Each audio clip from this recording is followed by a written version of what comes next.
The wealthiest among us today live a life unparalleled by any other human throughout history. The greatest kings and emperors could only dream of the life afforded to today's global billionaires. And it doesn't end there. Even mere multi-millionaires are living through a time where they have access to information, unhindered mobility, and limitless personal comforts. But this is all taking place in a time where a swelling population of people are struggling to make ends meet. The issue of wealth inequality is a hugely controversial one. People from either extreme of the debate advocate for absolute wealth accumulation or bringing back the guillotines. These passionate extremes might be very fun to explore, but in reality, their arguments are just not productive. Wealth inequality is a hot button issue that is only going to get more divisive as the world gets richer.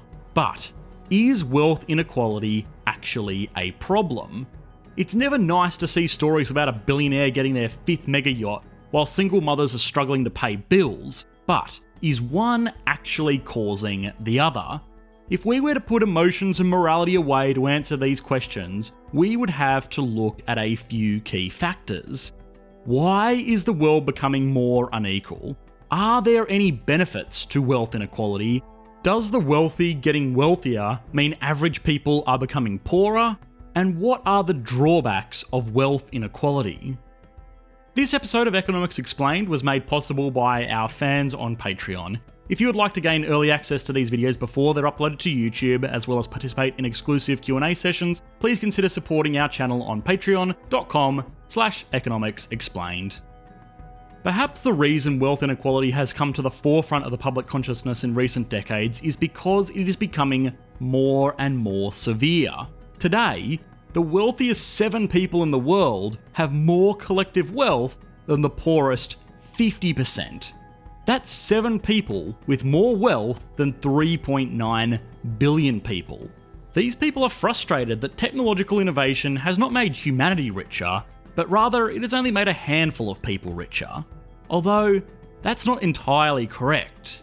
In fact, inequality itself is more just a side effect of prosperity.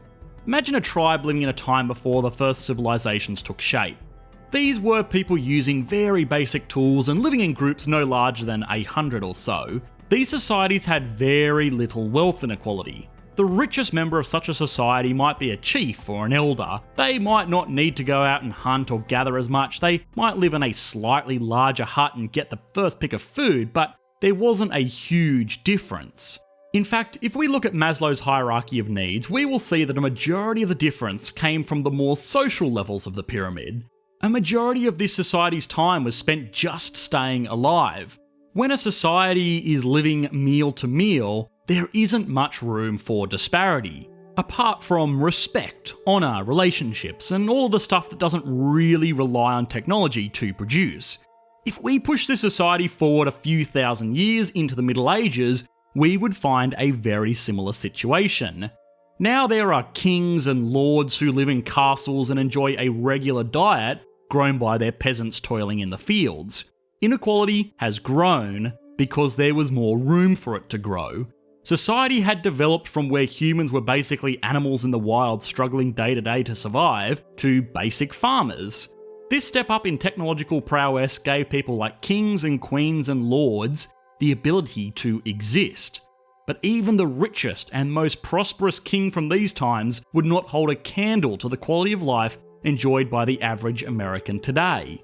In the modern day, people from developed countries have robust housing with the ability to regulate temperature year-round. They have robotic slaves that do their laundry, and even the bottom dredges of society like grad students have the ability to travel almost anywhere in the world comfortably and quickly. This is of course to say nothing of the miracles in modern medicine or our boundless access to information. The extreme pace of technical innovation over the past 3 centuries has meant that quality of life, by almost all metrics, has massively improved for everyone. But of course, in the same way that farming, steel weapons, and basic architecture gave rise to a class of nobility, the information age has given rise to a modern global upper class.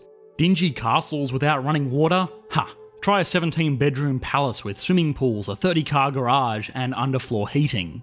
Gold-plated horse-drawn carriage? How about a private jet that travels 98% the speed of sound? A jet that can get a modern billionaire from anywhere in the world to anywhere in the world in less than 24 hours, all with one phone call to Giovanni the butler boy on a gold-plated iPhone.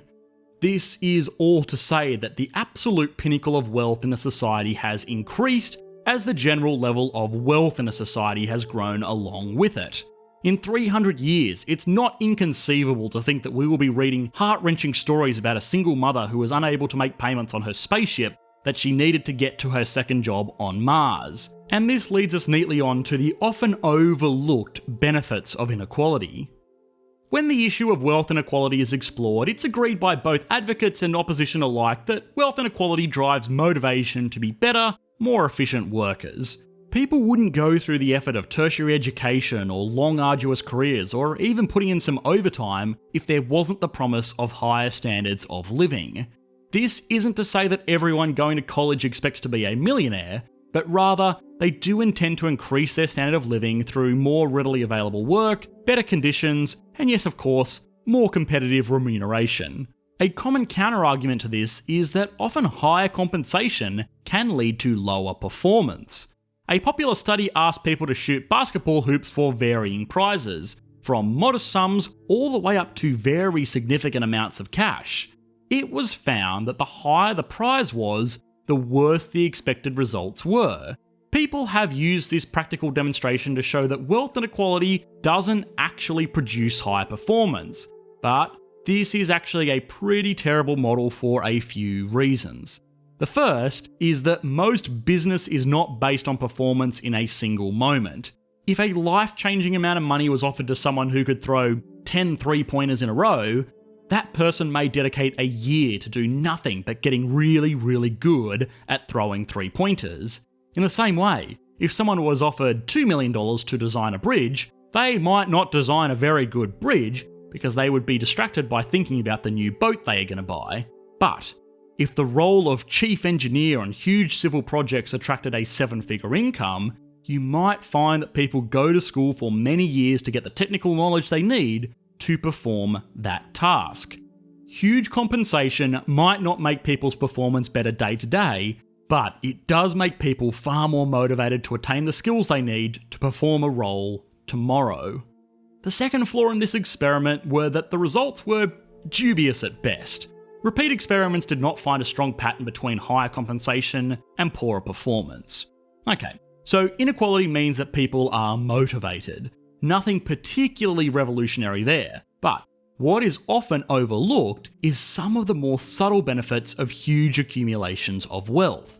The first steam engines were assembled by wealthy nobles effectively as a hobby. The Renaissance and the resurgence of science that came along with it was fueled by the patronage of wealthy families, and modern spaceflight was something that was only made possible by pooling the collective cash of the wealthiest nations in the world. Steam engines, modern science, spaceflight, and a myriad of other developments have all been hugely beneficial to life in the modern world. None of these technological marvels would have been possible if it weren't for the huge concentration of wealth. The idealistic notion of trickle-down economics has been heavily criticised by most economists to the point that trickle-down is actually a phrase used to discredit economic theories. But perhaps it's not wealth that trickles down in the form of cash, rather it trickles down as technical innovation. By extension, if we were to speculate about the future of humanity, it's not inconceivable to foresee billionaires being the bridge between Earth and Mars, bringing along with it all of the prosperity that would come from being a multi-planet species. Now, wealth driving innovation while simultaneously motivating a more productive workforce is great. And most people don't have any problem with individuals becoming wealthy so long as they didn't get there by pushing others down. There is an increasingly popular narrative that the world's modern billionaires are becoming wealthier by pushing others down into poverty. Graphics like this that show a majority of the United States' wealth being hoarded amongst a few certainly back up this idea. The reality of this is rather unsatisfying though. It depends. There are billionaires today that have genuinely added a huge amount of value to society, and have been rewarded for it. Think of individuals like Bill Gates. Say what you will about his shady business practices, Microsoft has revolutionised the way that we do business. One person with Excel can do the work of 20 bookkeepers with an abacus. The increase in productivity accommodated by this everyday business software has delivered incalculable increases in global efficiency. The same is true for a lot of other innovators. They got rich by sharing in a slice of the value that they added to society. On the other hand, there are individuals that rightfully deserve some criticism. Intermediaries like payday loan companies, gambling institutions, or black market criminals are clearly claiming more money for themselves than what they are contributing to the collective wealth of society. In fact, to enrich themselves, they are actually making society poorer, which is very clearly a negative outcome. This all exists on a spectrum from radical innovators that massively contribute to society and get rewarded for it on one hand, all the way down to the leeches on the other hand. It is easy to categorise every extremely wealthy person as an equally ruthless tyrant, but this anger probably distracts from the real problem here. It's much more important to stop people getting wealthy from leeching off society rather than stopping extreme wealth altogether. All of that being said, even if someone becomes wealthy through the most virtuous of means and makes great contributions towards the future of humanity, it doesn't necessarily mean that the wealth they receive from these actions is going to cause a great benefit. If anything else, it can cause a misguided market. Economists will look at people's marginal propensity to consume and save. What this means is that for every extra dollar someone receives, how much will they spend and how much will they save? Average people spend a good majority of the money they make because, well, living is expensive. There are bills to pay and mouths to feed. Extremely wealthy individuals tend to spend a lower portion of their income though. They spend more overall, but less in relative terms, because there are only so many cars and planes and bottles of champagne that you can realistically buy. This means that wealthy people accumulate money. The rich get richer, as it were. Most of the time, these wealthy people will try to invest this extra cash into businesses or real estate or whatever else they think will increase in value to make them even wealthier. But there is a problem. If too many people become too rich, the opportunities for good investments dry up. If a group of billionaires are waiting for the next promising tech company to go public, they're going to start a wild bidding war, driving the price up from something that is reasonable to something that actually makes it a pretty poor investment. The same is true for high-end real estate. Eventually, these people accumulate more money than they know what to do with, which is a problem. They could put it in a bank, but low interest rates make that an unappealing decision. So, they are forced to invest into less and less promising ventures in the hope to achieve some return.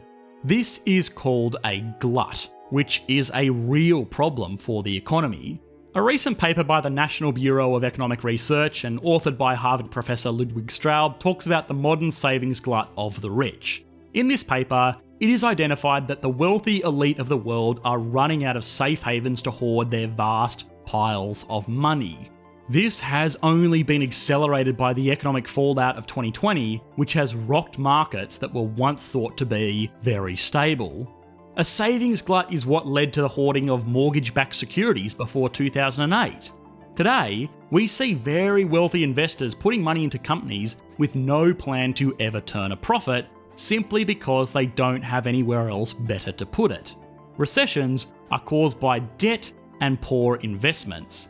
These debts and poor investments are facilitated by money that has nowhere better to go. Now, an important point here is that savings gluts are less of a problem if it is from the lower and middle classes. For one, lower earners don't have the capacity to hoard quite as much capital as the truly wealthy elites of the world. And two, they have more ability to put it towards smaller scale projects. The world today is full of fantastic investment opportunities, but loaning someone $5,000 to start an online 2D glasses business is just not worth the attention of a billionaire. Even if this business could return a 300% return on investment in the first year, it wouldn't pay for the fuel it took the billionaire's jet to come and see the investment pitch. If $1 billion was spread out amongst 20,000 households though, then these endeavours would find much more traction, meaning that more money would go towards promising, small-scale businesses and less money would go towards not so promising, large-scale businesses. Wealth and power is always going to be a controversial issue.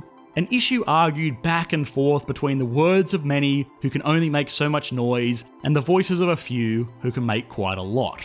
Wealth inequality and the misallocation of capital is an issue, but it's not the type of issue that most people think it is. Why is the world becoming more unequal? Because it is becoming wealthier. Are there any benefits to wealth inequality? Yes. Some of mankind's greatest achievements have come from extreme concentrations of wealth. Does the wealthy getting wealthier mean average people are becoming poorer? Well, in some cases, unfortunately, yes. And what are the drawbacks of wealth inequality? Well, they are there and they are serious, but some billionaire spending $200 million on a yacht is not that drawback. If anything, building a yacht is actually a great way to employ yacht builders and crew members. No. Outrageous spending makes for better headlines, but it's not the real issue. The real issue is outrageous investing. Hi guys, I hope you enjoyed the latest video. If you did, please consider liking and subscribing. This video was made possible by our amazing patrons over on Patreon. If you would like to gain early access to these videos before they go live, please consider supporting the channel like these awesome people did. Thanks guys, bye.